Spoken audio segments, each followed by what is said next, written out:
If you make over $400,000 per year and you still want to get an Airbnb for the tax benefits and the cash flow, here are the top 3 reasons to get one right now. Number 1, you are basically buying a home on a massive discount. We are buying at the bottom of a correction right now, which basically means homes have been dropping in value over the last 3 to 18 months. Whatever that valuation of the home was 3, 6, 9, 12, 18 plus months ago, you're typically buying it right here. So you're essentially buying a home on a massive discount. This is going to slingshot you up in terms of valuation and appreciation of the home over time, simply by buying that asset significantly lower than what it's typically been worth over the last 6 to 18 months. The second reason is it's never been easier to find spots and get them to cash flow than right now. So most of the submarkets that we're in, they're not saturated, and a lot of the other Airbnbs and vacation rentals in those markets are not super crazy competitive, meaning if you do the basic things that most of our clients do, which is in the exterior, we add in fire pits, we add in stone patio walkways, and we add in artificial mini putting greens. And then in the interior, we hire designers to beef up and differentiate the home so that it's unique, superior, and just a better overall experience. Typically adding in things like accent walls, adding in things like dedicated game rooms for kids, where 80 to 90% of the guests who typically come through homes in our submarkets are traveling with families. So we index quite well for having the kids game room as well. And then just being able to do more heads in bed. So oftentimes what we're doing is we're replacing some of the existing double queen beds and we're replacing with double twin or even queen bunk beds. So we can sleep anywhere from 4, 8, sometimes even 12 kids in one single bedroom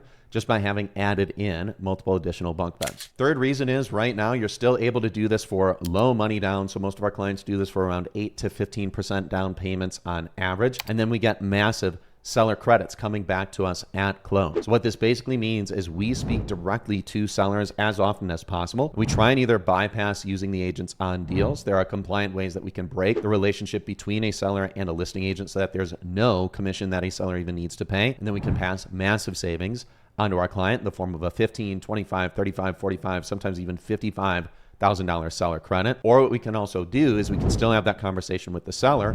The seller might still want to keep their listing agent on the deal. But when we present to them and say, hey, we're the ones, you and I, Mr. Seller, Mrs. Seller, and I, Mr. General Representative of the buyer or the client who's going to work with our team, we're the one who found this deal. You and I are the ones having this conversation. Our agents are sitting at their coffee shop, drinking coffee, smoking cigarettes, doing nothing to support this deal. Would it be fair if we submitted an offer where all the agent's commission was significantly lower on this deal, so that your agent still accepts this deal on your behalf and presents it to you so you can finally accept it?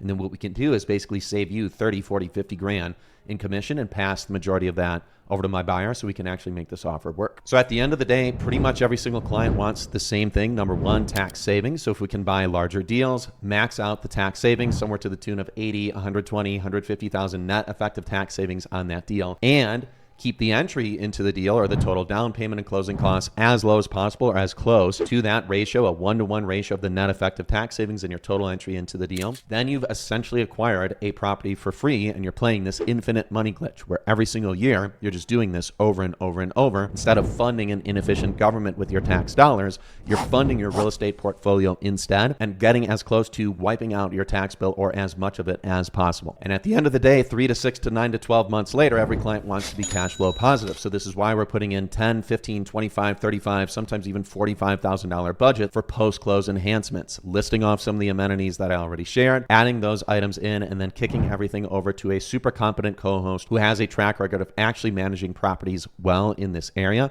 This is the way. So I actually just did a couple group calls and webinars with people who are already existing clients or a bunch of people who are starting the process of working with us. Definitely go check out our YouTube channel, My B&B Accelerator, or just go to mybnbaccelerator.com. We have tons of case studies breaking down how we do this.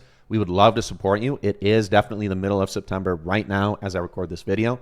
So we do need to sprint towards the end of this year to actually do a deal before we basically run out of time. So we have time, but we need to move fast. And if you're somebody who's interested in working with the team to get a cash flowing tax saving Airbnb, definitely check out our YouTube channel. Definitely go to mybnbaccelerator.com. Click that link and schedule a call. We look forward to speaking with you soon.